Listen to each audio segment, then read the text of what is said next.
The broadcast is now starting. All attendees are in listen-only mode.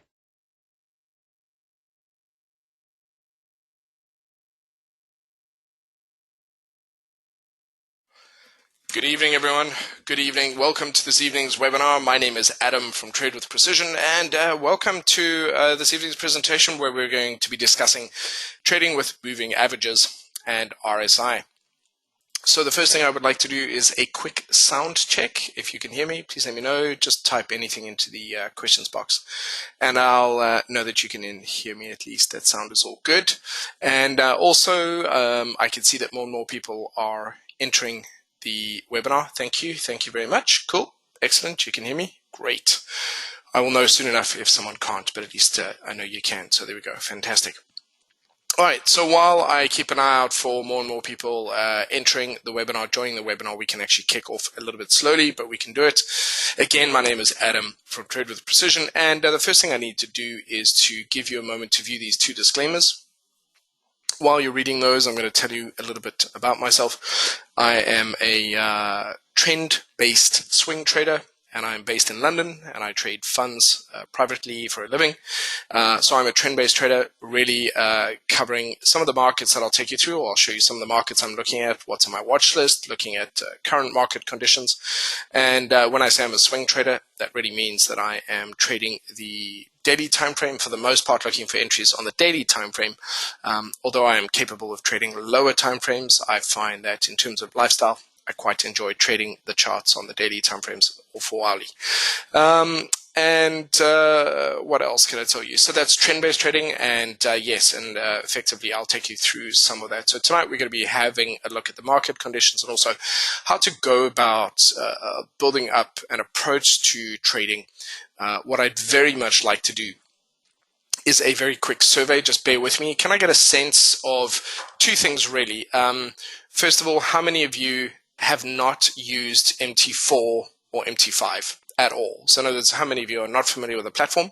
And secondly, how many of you are brand new to trading? In other words, in your first 3 to 6 months of trading. So the reason I'm asking that is because obviously then I can make sure that I tailor a lot of the information that I'm going to be talking about and disseminating to you. I can make sure that I shape it for young minds, young trader minds, that is. Okay, great. All right. So, and of course, I would love for this to be as interactive as possible. So please feel free to ask questions as we go. Okay, great. So yeah, absolutely. In fact, it's fantastic to get my hands on younger traders. And all I mean by that is anyone of any age who is in their first 6 months of trading, ideally so that we can effectively guide you in the right direction, things that you want to be looking for. We're going to be focusing on technical analytical trading. So there's different ways of trading. Generally speaking, there's fundamental analysis and there's technical analysis. We're going to be focusing purely on technical analysis this evening. And I'll be sort of relaying to you how we go about doing this in the markets. Okay, brilliant. You know, another way to look at it is I'm really going to be focusing on ways to help traders find and achieve consistency. And so really the whole idea is trading something that we can do to earn a secondary or primary source of income? It absolutely is. We obviously in the beginning, we need to make sure that we don't we find some sensible approaches to it, and of course we can occasionally be our own get in our own way, so it can be a relatively intimidating skill to develop. The best way to think of trading is in terms of expectations of how much effort is required to master it. It's about the same amount of effort as mastering either a professional sport or mastering a new language or a musical instrument. That's a really good sense of it. The more we practice, the better we get. We certainly will improve if we get some good education. That's a key part of it. Some of us will pick it up slightly faster than others, but nobody picks it up that easily. It doesn't work that way. It's just not one of those skills. Okay, so on the agenda for this evening, we're going to be having a look at which moving averages you should use and why, so that you can also make that decision for yourself as well. We're going to be talking about reading and interpreting the signals from the RSI indicator. So this will be the most powerful aspect of this evening's presentation, and also then how to combine them in a meaningful way to add credence to our trading strategy. So I'll be relaying to you an approach to trading the markets, and then you can kind of decide how you feel about that. We do cover those topics within the other ATFX webinars. So if you are able to attend multiple webinars, you'll pick up a lot of the core techniques that we use, just because we can have enough time to talk about the various ones. And then we'll also cover why we would go about choosing ATFX. So usually at this point, I'd go across to the platform. What I'm going to do here is I'm just going to finish up the remainder of the slides, and then I'll go to the platform, and then I'll come back and at the end of the hour. So first of all, in case you're not aware of it, ATFX is winner of Online Personal Wealth Awards 2018. They are regulated by the FCA, efficient, easy, secure, and easy to use payment portal. They are committed to providing competitive pricing for their clients. Global investors' most widely used trading platform, MT4, of course, and bespoke customer service and trade support for all client trading needs 24 hours, 5 days a week. So the contact details, which I'll come back to at the end, these are the contact details, and of course they would be absolutely thrilled to help you in any way should you have any questions. So what I'll do is I'll come back to that at the end. Let's go across to the platform, which is MT4, and I'm going to take you through this. Now, for those of you who are new to trading, MT4 is a relatively neutral platform. It's pretty straightforward to use. Even if it is a little intimidating, it's actually something you can get to grips with within a few hours. And the reason for that is it's pretty standard in terms of what it comes with. It's got all the instruments on the left-hand side that we could trade with. We can access that list through the symbols selection, and we can add or remove items that we want. So we can have a lot or a few. I have reduced it because the more I have, you can see here that the prices are updating live, and that actually, believe it or not, does use up a bit of bandwidth. Not a lot of bandwidth, but I just, out of habit, I like to optimize my platforms. So I removed everything that I'm not going to be trading on a very regular basis. I'm a trend-based trader, and I'm very much a fan of trading the indices. Some commodities, you can see I've got US and UK oil, I've got gold, silver, there's the UK 100, FTSE 100, the DAX indices, and currency. So there are different markets that we can trade. Trend-based traders want access to as many markets as possible. So the key to success for trading is not about focusing on one market. Okay, it's not about that. It's really about understanding that markets have conditions. So a market is either not trending or it's trending. And if it's not trending, it's quite volatile, which means that those conditions are going to be very choppy, and it's going to be very difficult to predict the market's moves. It's going to be much more difficult to consistently make money during choppy conditions because the market has no clear direction. If we focus on trending markets, then the probabilities of the market going in the direction of the trend are much greater. And so it's pretty much that simple. And so we want to focus on markets that are trending, and we need to be able to identify that. Okay, so what I'll do is I'm going to build this up and demonstrate this to you. So for the argument's sake, what I want to do here is I have this window. I can open up as many windows as I want, but I'm going to make that sort of full screen. And what I would like to do here is just change the price action to a moving average. We'll just do that now so we can see where it is.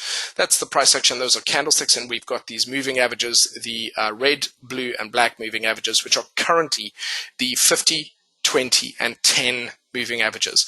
So the reason we have done that is because historically, and in fact I can spend the time doing this, I want to temporarily hide it, but what I'm going to do here is, because we're spending some time on this, I'm going to change this quickly to a 200 moving average, make it nice and dark green for us to be able to identify.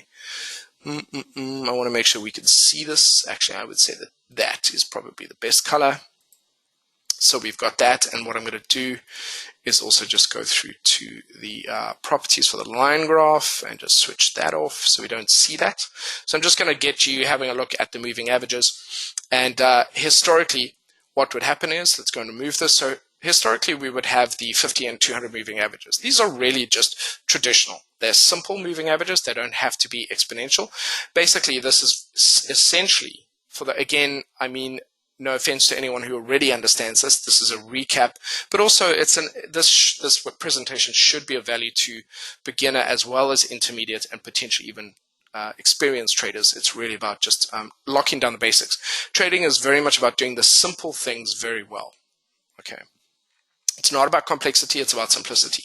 So just to walk you through the history of the 200 in green and the 50 in red is they are, historically, they have been used to help identify whether we are in a bull market or a bear market. So if I go ahead and grab, say, the S&P 500 or the Dow is historically one of the older stock market sort of indexes. And if you look here, you can see, especially if we zoom out, you can see here the 50 and the 200. This is the 50-day average. So basically the average price over 50 days of the market of the price. And the 200 being green, this is the average price over 200 days. So it's a lot slower, but also does give us a sense of what the market is doing. And traditionally, when price crosses over to the upside, when the 50 crosses over the 200, we have, this is known as a golden cross. It's meant to be, generally speaking, the beginning of a bull market. And if we cross below that, it's meant to be, historically speaking, the beginning of a bear market. Okay, so that's generally what it's supposed to be. And so that is, loosely speaking, this is not really how we would not buy, get in and get out based on the crossing over of the moving averages. That's something I want to make clear right now. If we want to get a very good entry into the market, we're not going to do it based off the crossing over of two moving averages. It's a little bit too slow. We want to be focusing on the candlesticks, on price itself. That's really where the real nitty-gritty is, and using the moving averages as a confirmation, as a secondary indicator. So just to introduce you to that, and these are historically the case, what we have often done in the past is we would then add in another indicator. So what I'm going to do here is just go and insert two more moving averages to introduce to you the 20 and the 10, and these are usually just done as simple. The reason we usually use simple is because the older generation of traders as well, who worked in the city throughout the 60s and 70s and 80s and 90s trading stocks, all the ones who really made a lot of big money as well before trading became so widespread, they used to use simple. All right, because they used to chart it by hand as well. They used to draw their charts by hand. So we just really want to align ourselves with their way of thinking, and so for that reason, I'm going to make this into a 2. I'm going to use a 20. I'm going to make it blue. And so I've added in the 20 moving average into this as well. And then finally, I'm going to add one more in and make that a 10 moving average. Okay, so because we've got a light background, I'm going to use a dark gray color or black. Okay, and that's just going to be a 10 simple moving average. So there's quite a lot of moving averages on here, and I think for the purposes of making it a lot easier, I'm just going to remove the 200 moving averages in a moment. So I want to see how the market is. And so the first clue that a trend is becoming established is generally when we have them all in the correct order. This is when we have a very, very nice, healthy trend. And it means that the longer term average of price, that 200 average day average or 200 bar average of price, and the 50 and the 20 and 10 are all in the correct order. That is relatively significant. What that does is it tells us that the trend is established on the longer time frames as well as the shorter time frames. If we group the 10 and 20 together in our minds as a shorter term entry, it's a very good way for us to identify how to get into a trend. So I'm going to talk to you about that in a moment. So really, these moments where we have all the moving averages in the correct order usually is a very good sign for us that the trend is established. So let's go down to the lower time frames. Let's have a look at this a little bit. And let's have a look at something like, for example, if I go down to, say, the 15-minute time frame and I bring up Euro today, let's have a look at that. You'll see, let's go up a little bit, see if it smooths out a little bit more. There we go. So you can see now we've got the 200, 50, 20, and 10 all in the correct order heading down. Trend is a little bit more established on the higher time frames as well as the lower time frames. And so this is something we need because it helps us tell us that that trend is a little bit more established. If we go somewhere, if we now change to an instrument and we're thinking of trading the 1 hour time frame and we get to an instrument and all the moving averages are on top of each other. So before we even bring price in, the moving averages tell us so much. And if we get onto an instrument, and I'm just going to move through a few here till we get them. And what I'm looking for is I want to find them all on top of each other. For example, here we've got the 200 above, 50 below, 10 and 20 in the middle. Usually what this tells me is that if I bring the price on, the price has no clear direction because the longer term, shorter term, medium term are all going in this, all on top of each other like a bird's nest. And that usually means there's no clear direction. So if you look at this and then we go down, you can just see there's no clear direction at the moment. Price is just whipsawing around. And whereas here, during these periods here, we've got a very nice strong trend. Okay, so when the moving averages are right on top of each other, it actually tells us a lot about whether we should trade or not. When they're fanning out and spreading out and heading in the direction, that's a good sign that the market is starting to move and flow, and therefore the conditions are more favorable. So let's go again. Let's go and find conditions where we've got that nice strong trend. And let's have a look at a few things here. You can see here, Euro Aussie, for example, on that daily time frame, everything all on top of it, that is a mess. So if we switch on the candles, we can see just no clear direction here. Although we technically have lower highs, lower lows, no clear direction there, and very dangerous to trade. Okay, so that's one thing. If we look at, let's throw on a few others here. Euro Swiss is generally flowing down. It actually looks quite good. You can see that Euro Swiss looking quite nice here. Euro GBP, not so much. Let's look at Euro Yen. You can see a lot of the Euro pair is starting to flow down because today we had quite a bearish day.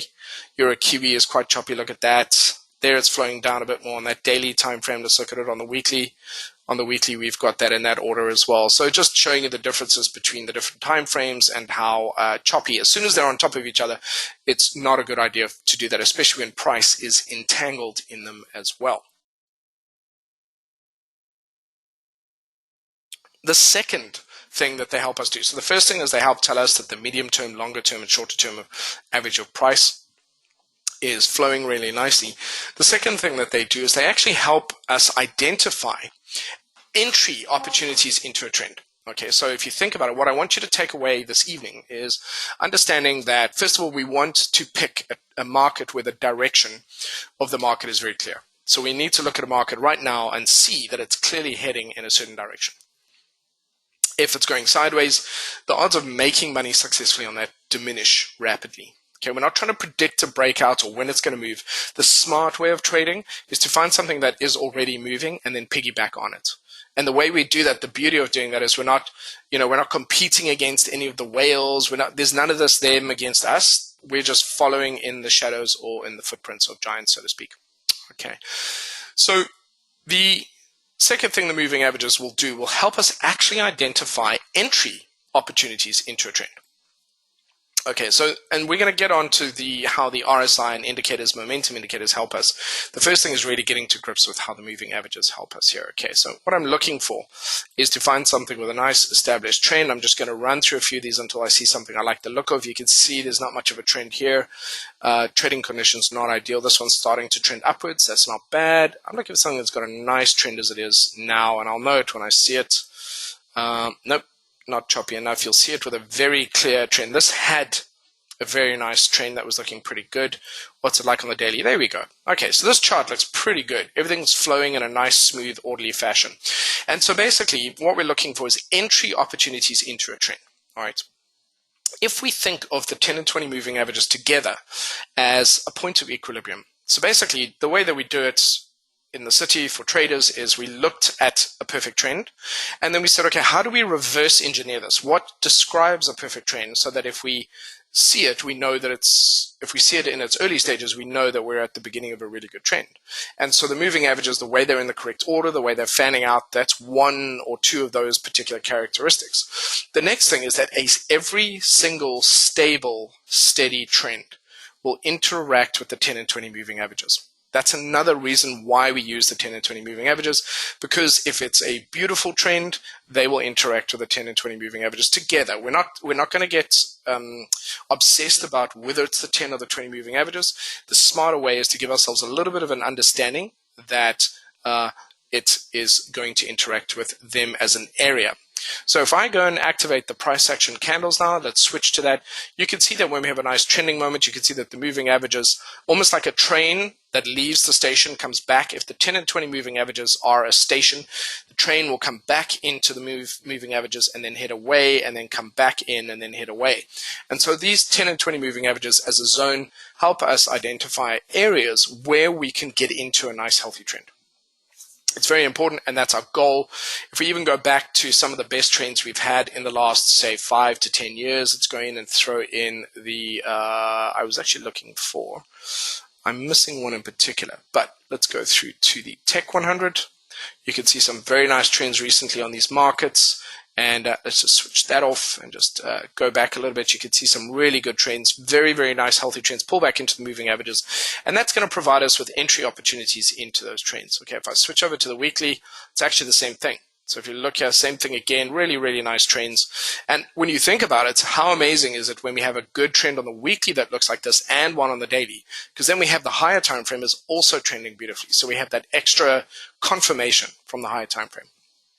Okay, if we go to the monthly time frames, what happens? Well, if we look at the monthly time frame, you can also see it interacting with the 10 and 20 moving averages. So the point being here is that trend traders will trade different time frames, right? Institutional traders will get in on the monthly. Some will get in on the monthly, some will get in on the weekly, some will get in on the daily, and some will get in on the 4-hourly time frames. But it's got to be trending. All right, same thing again, even on the 5 minutes. So let's go down to the weekly. Let's have a look at that so we could see weekly's been trending up here. Looks pretty good. Going through a bit of a correction at the moment. Let's go down to the daily and keep going so that you can see that day. I mean, this is just absolutely perfect. And we have these kinds of trends on and off. So we want to focus on markets that are trending like that now. So isn't that interesting? Prices back into the moving averages. We could find the markets head higher from here. Okay, tomorrow's Friday. It could be the case. Let's go to the weekly. The weekly, you could argue, has actually produced high lows, high highs, but the moving averages are not in the correct order yet. Let's go back down, 4-hourly. Let's have a look at that 4-hourly time frame. So let's have a look. Come along, come along, come along. Okay, let's just do this. Gets me there faster. There we go. Okay, so up until, where did we go to? Up until the 21st, but early part of this week, we had some good trends heading up, and we had some good trends on the 4-hourly time frame. Let's go down a little bit to the 1-hour time frame. And just showing you that even in that same period, we had good entries on the 1-hour opportunities, and even going a little bit further back, let's say 15-minute time frame. Let's go back and then let's take this off and just go show you. So going back to that same period, you would have traders entering on the lower time frames. Okay, but it's much easier for those trend-based traders to be getting in a little bit higher, 1-hour, 4-hour daily, some good opportunities there. Okay, so that's when I say to you I'm a swing trader, meaning that if I get a nice little entry on that 4-hourly, I will take it on the 4-hourly as opposed to on the daily. So here you can see price pulling back, looking for entry opportunities there, which we'll talk about in a moment.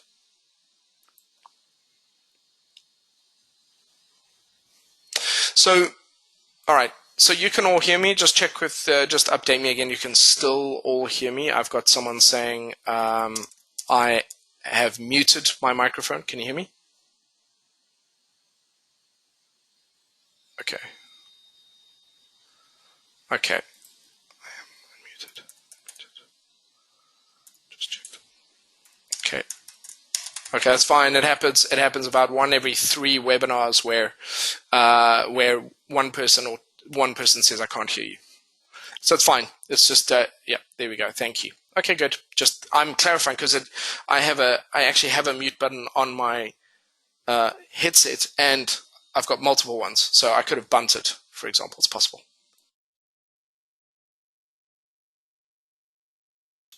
All right. Cool. Thank you. Okay, so there we go. I've got 2 people. It's unmuted now. Wonder why it says that. Wonder why. Okay, not sure. All right, so moving on. I'll keep an eye on those folks. The point being is that these moving averages help identify an area. So they do 2 things. They help tell us the trend is a bit more established, we're in the right order, and they also provide us with an area where we can get into a trend. It's very frustrating for beginner traders who feel that they, first of all, are not confident they've identified the market conditions, and also that they finally see a market move happening, and because this is one of the best moments, and it's progress for everyone. So everyone goes through what we refer to as universal experiences. Everybody goes through the bad experiences and the good experiences. Okay, that's very little that I've ever heard anyone say that me and all the trader people I've ever worked or studied alongside or learned alongside haven't heard of before. And I remember those moments where I wasn't sure that, I'm thinking, okay, the market, according to what I've been told, the market should go up, and then it does. And you're like, holy cow, I can't believe it. But it's funny because you get to a point where you can see what the market's going to do. You really do. The question is, you've got to get your entry. So there'll be a stage where you may actually identify these conditions, and then you might want to jump in late because you missed the market move and now you feel like, oh dear, I want to get in. But actually, the rule of thumb would be if it's left the station, if it's left the moving averages and you're not on it, you just got to wait for it to come back. But trends like these will tend to come back. So that helps us. It's not even about being disciplined. It's really about the fact that we now know that we're jumping in late. And I actually had mentored a chap who knew well enough. I could tell he was intelligent. The guy was a helicopter pilot. I spoke to him. I knew he knew what he was doing, and he got in. He just couldn't help himself. He was always jumping in late, and that implies actually a bit of a lack of self-confidence. But yeah, and then he was ultimately losing money because he was jumping in right at the end, and then price wouldn't go anywhere because he got in halfway through the move anyway. And that's, people do that. We just eventually move on from that. So that's telling you about these moving averages. If I wish to simplify my life, just to have fewer things. So for me, as you get more and more experience, you can take things away. You can make good decisions with fewer indicators on the chart. I can take away the 200. That 200 is very helpful. You might want to write this down or take note of it. The 200 is very helpful on the lower time frames. So what do I mean by lower time frames? Pretty much everything on the 4 hour down. Okay, because then the 200 is really telling you more or less where the daily or the weekly is going. Okay, so it gives you a good indication of that. So if the 200 is aligned, you've got extra support from the much higher time frames. But because I'm only trading the daily, I don't need much more than that. And so when these three are in the right order and the higher time frame is like that as well, then I'm relatively happy if that's the case. Okay. So that's one of the parts, one of the things that I'm going to want to have in order and have it at least going my way. Let's have a look at this. You can see now market's starting to head a little bit lower. Okay, and that's now talking about those moving averages. Now, we can ultimately adjust them ourselves. In other words, if you find that you want to do an 8 and a 21 moving average instead of the 10 and 20, they're close enough, it's fine. It'll almost certainly give you more or less the same kind of location for entry opportunities.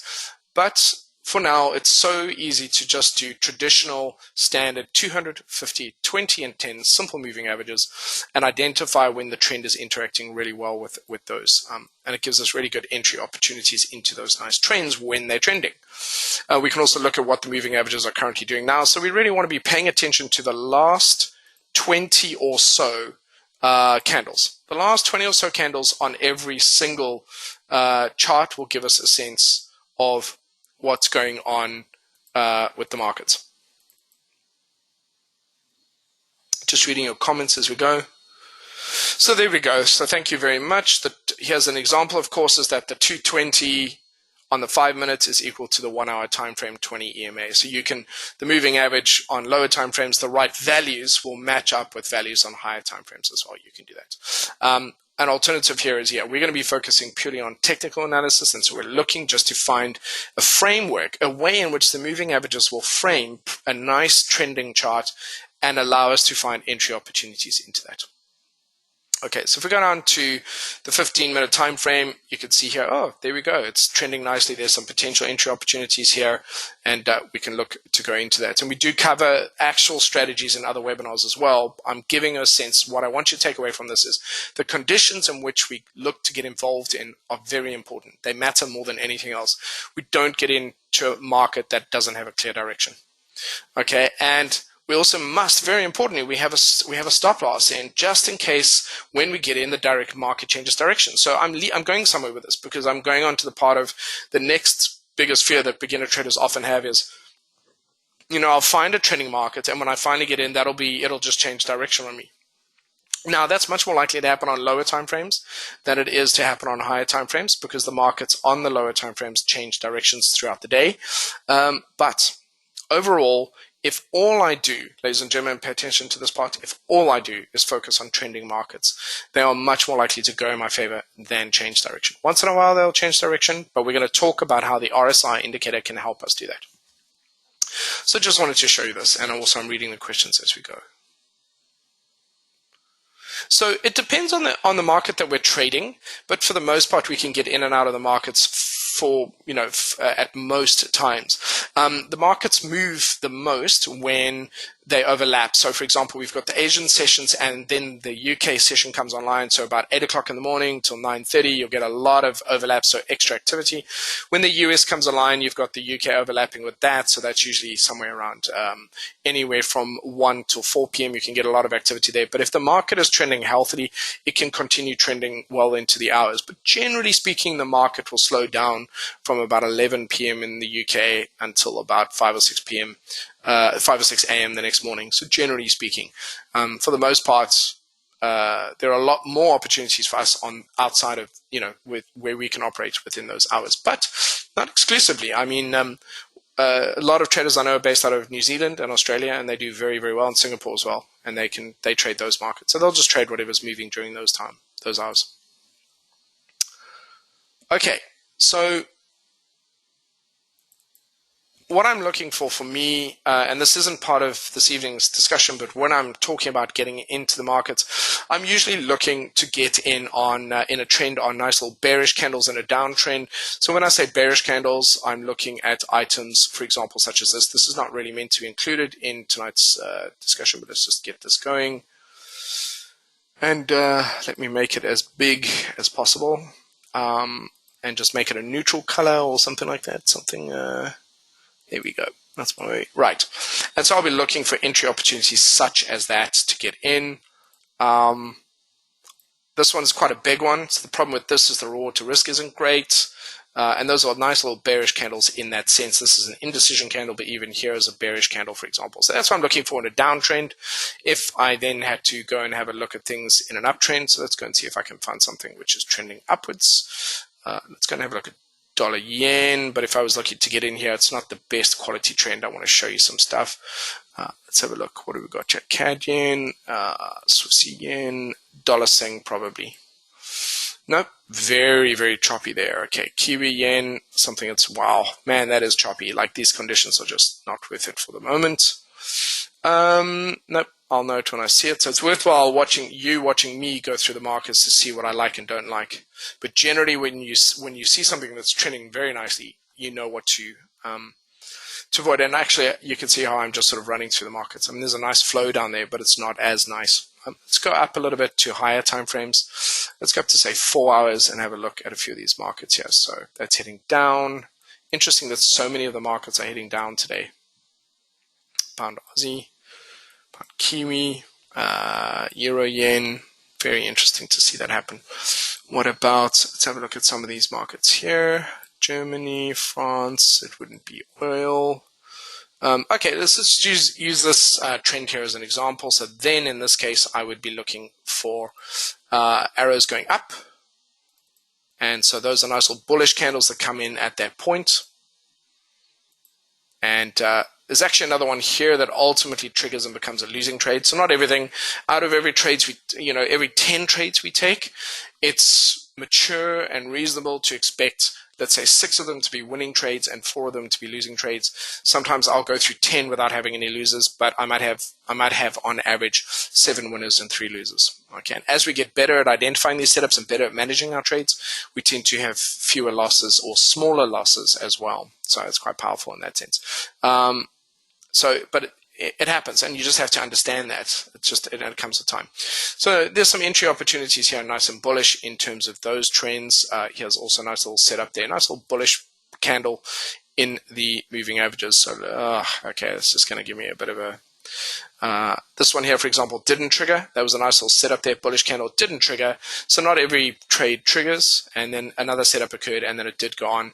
But because it's such a big candle, you have to go twice that distance just to get 1-to-1 reward to risk. Okay, so I've deviated a little bit. I want to carry on. I want to go back to what we're talking about. I just wanted you asking me how I'd look to get into those, and how I'd look to take profit as well. But that's not. I want to kind of finish up the rest of the stuff as well.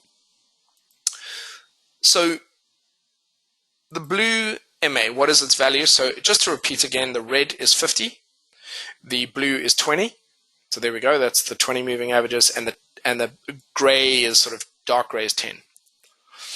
So this is obviously quite important. But one of our fears is always that, well, what if we get into a trend and it runs out of steam? Okay, that's a really big thing. So what I'm going to do now is I'm going to show you additional information that's very, very important. So again, I want you to pay attention to this, because what I'm about to show you is, again, the very basic stuff, but absolutely crucial. So I'm just going to delete everything, and I'm also going to delete the moving averages. I'll bring them back up.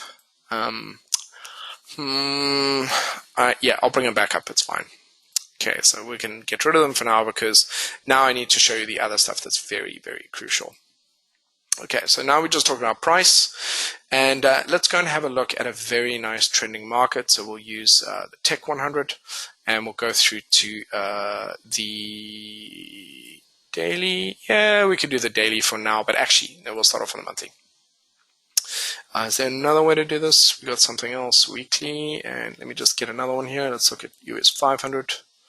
Okay, so ladies and gents, the next big thing I really want you to take note of is that the most, other than the candlesticks or the bars, other than what the price action tells us, this is obviously what we refer to as price action. Other than this, the second most important information on any instrument, on any chart, are the historical support resistance levels. Okay, so if you take a very seasoned trader and you tell him, you strip him of everything, so no moving averages, no Fibonacci, no pivots, no indicators, nothing, the very least amount of items that he can trade with would be horizontal levels and price action, right? Because basically that's what it is that we're actually taking advantage of when we're in the markets. Okay, the markets will travel from one price level to another price level. Okay, so even before charts existed, the market would go from one price level to another price level. And so they are very, very important for traders to be able to identify. And so what I want to do actually is to identify a few more of these. Let's just go and zoom them up. And usually they become a lot more obvious on the higher time frames. We usually want to identify them on the monthly, weekly, and daily. Not as bad. We don't need them as much on the 4-hourly, but they're very important on the daily and monthly and weekly time frames. Okay, we need to be able to identify these levels of support and resistance where the market has tested it from both above and below. These help us identify future levels where the market is likely to go to. Okay, it's something we have to be aware of, and so we want to identify them. Sometimes I like to color code them as well. So if it's a daily, I'll make it maybe blue. And if it's a weekly, I'll make it red, like the moving averages. And if it's a monthly, I'll make it green. I like to color code that sometimes. But these really do help me identify where the market is most likely to go next. Okay, and so it's very important to be able to identify these levels here. If we just move that up here, for example, and then we zoom in, we can start to see how the market is has these levels that it's identified, and we can then navigate how the market is going to go from one level to the next. Okay, so if we just come down a little bit, we can start to identify these areas. We can see there's some strong support, and the market really, really responds to those. We can see there's market levels here as well. And again, as we start to head upwards, we can see that there's a few more as well. So there's definitely one here. There's one a little bit higher. They're not always right next to each other, but sometimes they are quite close to each other. Okay, so there's definitely some levels there, and this is where we're identifying this. Once we break through this, really the next big level is probably going to be a little bit higher up there, and then of course the big one we have to watch out for is going to be up here.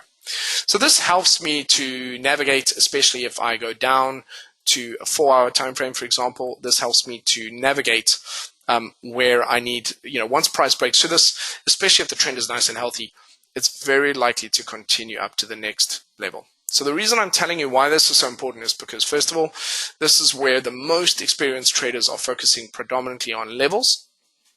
All right. And secondly, because, and this is sort of relevant to what we're doing, but in terms of that, we are often looking to get in once price is broken through a level, and we are very often looking to take profit just ahead of these key levels. Okay, looking to take profit ahead of these key levels. So there's a question here saying which time frame is best for intraday trading. One of my colleagues, Simon, is a very big fan of trading the 15-minute and 30-minute time frame, because below that he says it's just way too noisy. Myself, if I could go back in time and give myself advice in the beginning, I'd say, Adam, don't go below the 4-hourly for the first 6 months, and then focus maybe on the hourly. But below that, it just becomes incredibly choppy. And also when news is out, it can disrupt nice, healthy trends. But yeah, so generally speaking, 15 would be about the lowest that even seasoned traders would go to if they really want to make sure they make their money. And many traders are happy to trade 1 hour or 4 hour time frames, or 30 minutes even. Yeah.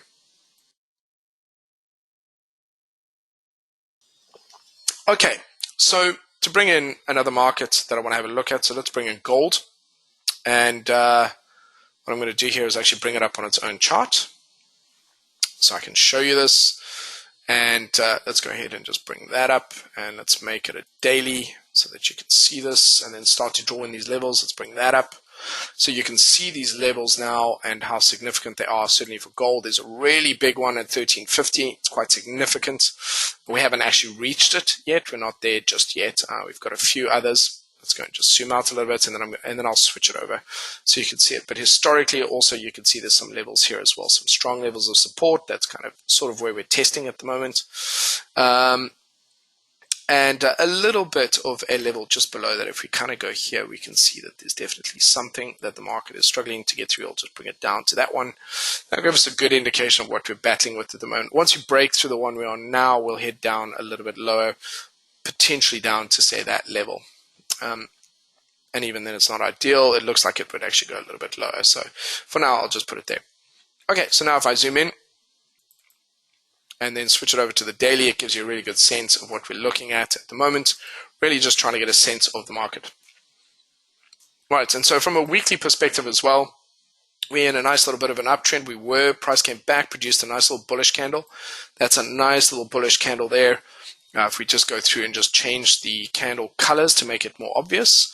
So we'll have a bar up will be a bull candle. A bear candle will just make that red. And that just helps us determine what's going on. So it attempted to go up and it's kind of failing a bit. So the next very big thing that I want to tell you here is, because we're going, well, Adam, what if I see a really nice trend and it changes direction? Or I'm terrified to get into a trend and then it changes direction on me. So the very first most important thing that every trader does, maps out where these key horizontal levels are on the monthly, weekly, and daily timeframes. Why? Because how we identify those areas is because that is where prices change direction. So once we've mapped them out, they will stay there forever. They'll be there for as long as price goes on in this chart. These levels will be significant. That's how I know that once we break through these levels, I can see, once I break through this, let's zoom in a little bit and have another look at this. I can see that once we break through this level, the next most significant level for us is going to be relatively higher up. Okay, we should have quite a bit of freedom, maybe a little bit of temporary resistance up here. And so I can identify that. And so those are the areas where price is most likely to change direction. It's unusual for the markets to change direction in the middle of nowhere for no reason. It's unusual. It's not that it never happens. It's just that it's unusual. The markets would generally like to go from one level to the next. And so by mapping them out, so we map them out, we get the lay of the land, we actually help ourselves identify areas where price is most likely to change direction. Once it breaks through this, it's very likely to continue up until it gets to these levels. So we want to know where those key levels are first, and then we can kind of determine, and we can just focus on where price is around us monthly, weekly, and daily timeframes. So that's a good starting point. Where it gets really cool is that in addition to that, we can use a very powerful tool. Okay, we can use a momentum indicator. So there are a series of indicators. If we go down here, we've got indicators listed on the left-hand side. We can also access those indicators through here. So we've got the same indicators accessible through multiple menus, but we like to use a couple of these. So we've got MACD and RSI. We're going to be using RSI today. Stochastic is very similar. Williams percent range is also very similar. We're going to be using RSI for now. RSI and MACD are traditionally the older fashioned ones, and they're very reliable. So what I'm going to do here, put it in, make it nice and blue so we can see it, and then just add it into the chart. What's interesting about the value, so the default value historically is 14. And what is interesting about it is generally, as we drop the value, all it does is amplify the same curves. So all I'm going to do is change this to 11 and say OK, and you can see that it's actually the same structure. In fact, what I'm going to do here is insert 2 so you can see the difference between them. Let's see if it lets me do 2 on top of each other. It does. Fantastic. So I'm going to make the top one 14, which is our value. It's not a secret formula. It's the default formula. The whole point is that the way we're trading is using very simple standard tools that you can do anywhere and that are reliable. Okay, and so what I'm going to do here is now strengthen this. I'm going to up it to, say, 6. And you can see here, it's actually the same. It has all the same key points. All it's done is amplify them. Okay, it's like I've turned the volume up, and so this dip here has become more aggressive there. That's all. So it's the beauty of that is it's not changing necessarily the way the information is. It's just helping us identify the peaks and troughs. Okay, so we can lower the value without it really changing the information or the way we get the information. Hopefully you can see that they are the same. One is just very soft, gentle waves, and the same peaks and troughs, just this one has had the volume turned up, so the troughs are deeper and the peaks are higher. Okay, and so what I'm going to do for argument's sake is I'm going to split it down the difference. I'll just go to somewhere around 9. Let's have a look at that and just soften it a bit and get rid of this one. And we'll just use that as a tool. So we use the default settings 14, but because I'm discussing something with you, I'm showing you, I'm going to magnify it so that it becomes a lot more obvious. So the beauty of these indicators, the MACD, the RSI, and this is very important, we do not use oversold or overbought. Okay, if you've never heard of that, often what happens is we're often told that if the indicator goes up above a line here, that it's thinking the market is overbought and the market is likely to change direction. That is unreliable and inaccurate. And then often if the indicator goes down here, the moving average is down here, it's considered oversold, and we can expect the market to change direction. That has helped a lot of people lose money on a regular basis. Okay, so we do not use oversold and overbought, as there are better ways to use the tool. Okay, there are much better ways to use this than oversold and overbought. And really, the way we're going to do it is we can compare how the moving averages of price and the moving averages of the RSI indicator, actually how they compare. So, for example, if you know how you saw that I had the 10 and 20 and 50 moving averages, I can also show price itself almost as a moving average. So if you think about this as a moving average of price, okay, so if you can bear with me, does that make sense to everyone? So just think of now we're not just doing a 10 moving average or 20 moving average. Technically, we're using the actual closing price, closing value of price as a moving average. So if you look, you could compare the green one to the blue one. And what we're really wanting to make sure that they do is that both moving averages are going up at the same time or going down at the same time. These indicators are incredibly powerful. In essence, the maths behind them generally measures the speed at which the market is moving. So I'll say that again. It measures the speed at which the market is moving relative to what speed is it going here versus what the speed it was going here. Okay, so basically it's a change in speed or change in the momentum and the speed at which the market is moving, and that's what that moving average will measure. So what that means is that on the chart above, the moving average is basically price over time on a chart, like going up X, Y, standard, very straightforward price over time. The indicator at the bottom is the speed of price here versus the speed of the market here versus the speed of the market here versus the speed of the market here. Okay, it's like if you think about it, if you're driving a car and you're looking through your windscreen, this is what you see through your windscreen. This is the pedestrians, the other cars on the road, stop signs, roundabouts, traffic lights, so on and so forth. If you look down at the dashboard of your car, you've got a speedometer or a petrol gauge. That's what this indicator would be here. Okay, it helps give us additional information that helps us do what we need to do, but we cannot be focused on this too much. You can't drive your car if you can't see through the windscreen. If you're not looking through the windscreen and you're just looking at your speedometer or your petrol gauge, you're going to crash the car. So you need to be paying attention to what's actually happening on the chart, but you also need to be understanding that you can use these indicators to help give you additional information. So having said all of that, one of the things that we often look to do is to see if the moving averages here conflict or diverge. The term we have is diverge. They do the opposite of what price is doing. So price will be going up and the moving average is heading down. And that tells us, basically, although price is heading up, it's taking longer to do it than it was previously, which means maybe it's slowing down. We can't see it. Maybe it's doing it slower. Therefore, maybe it's weaker. And therefore, maybe it's running out of steam. And this almost always, please take note, almost always happens near these key levels. When the market is coming up to a key horizontal level, it's changed to the weekly time frame. We can often see that as price gets to a level, we can see that we call this divergence. Okay, so let me just go ahead and change that. And so here's an example. Let's go ahead and I'm going to draw this in, and I'm just going to draw that line in. So if I go ahead and measure that, this level here, we've got pretty much from that level to that one, the line is almost flat. However, when I compare the two between this high and this one, you can see that it's actually a lot lower. So although we had pretty much the same height on this candle here, the indicator itself moved lower, meaning that the speed at which the market, you can see here, look at this actually. We did 1, 2, 3, 4, 5, 6 candles. We went from here to there.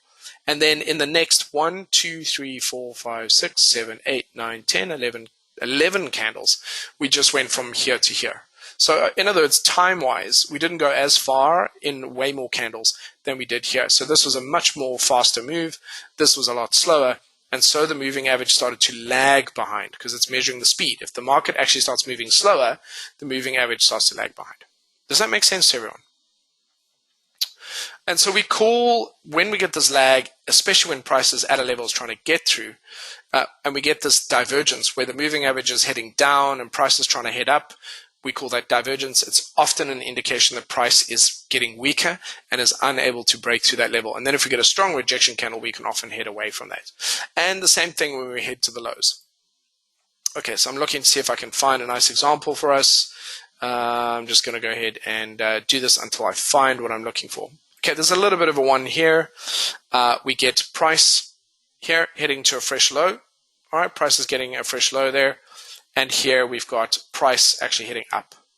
So basically, when price got down here, it was definitely encountering some sort of resistance, definitely encountering something, and then decided to head away. So we start to look for that divergence and looking for that change in direction. So a big part of that, why would we do this? Well, the big part is, what if we're looking to sell? What if prices pull back into the moving averages and we want to sell? And the problem is that when we suddenly realize that actually, you know what, there's divergence, meaning that actually if we sell now, the market might actually head the other way. So let's see if I can find a few more examples of this. It happens pretty commonly. You can see here, same thing again. Price comes down to a key level. Notice that key level. And we can also see that during that period, what happened, same thing.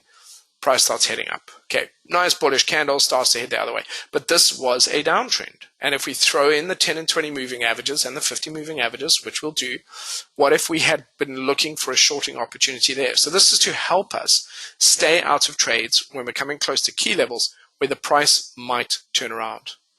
And this helps us avoid it. And as you get more and more experience with this, but you remember the good things, what I've told you tonight, which is very important, remember that we start with price action. We put in our support resistance levels. The market moves from one level to another. We want something that's trending today, and we can use the moving averages as an indication of where to get in.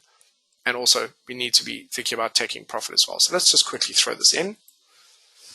So this will be my 10 moving average. And then I'm going to throw in, and I'm also going to, yeah, that's fine. I was just thinking of something else I was going to do.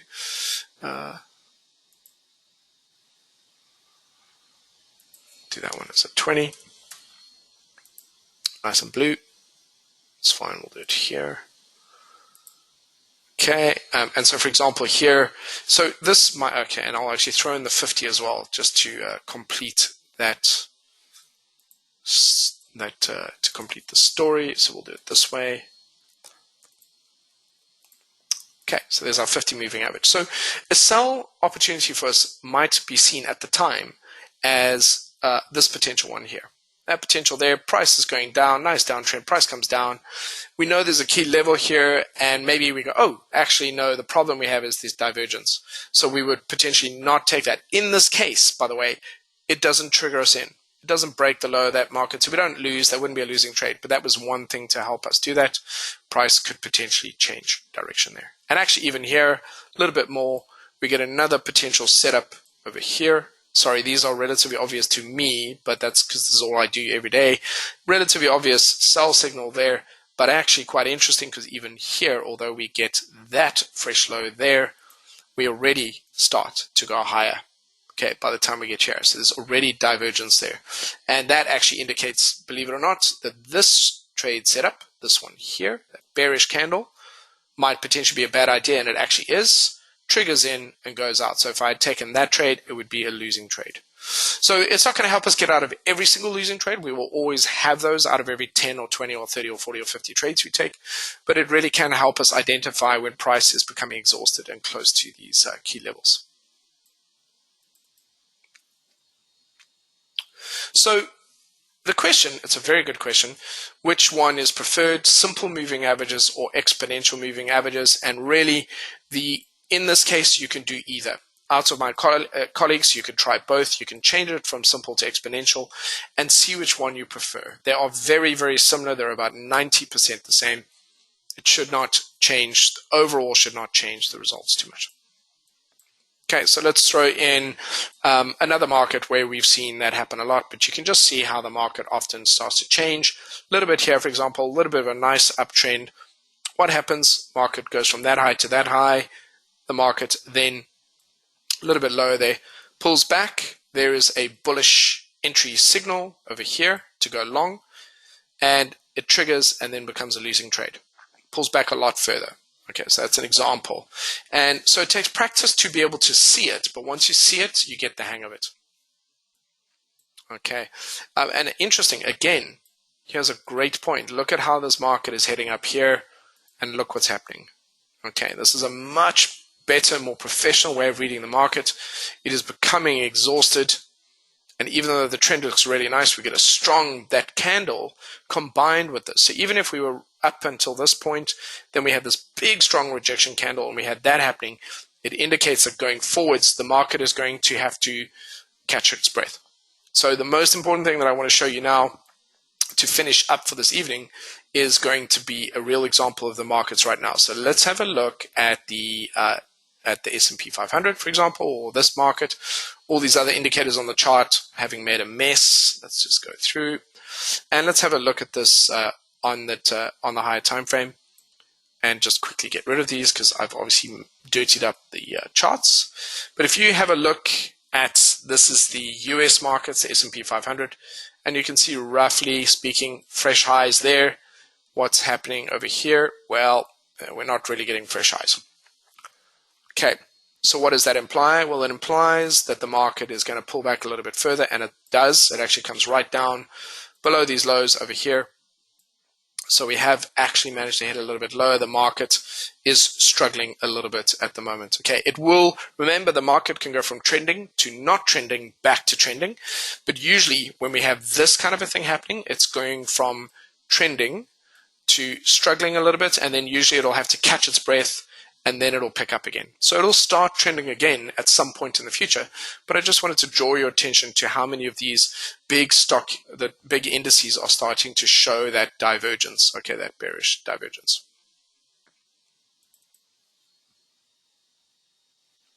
So you've just asked if there's a recording of it. I am recording it. I will upload it and let the client know. And then ideally, in a perfect world, if they're going to send it out to you, they will send it out in an attached email. So you can get access to that.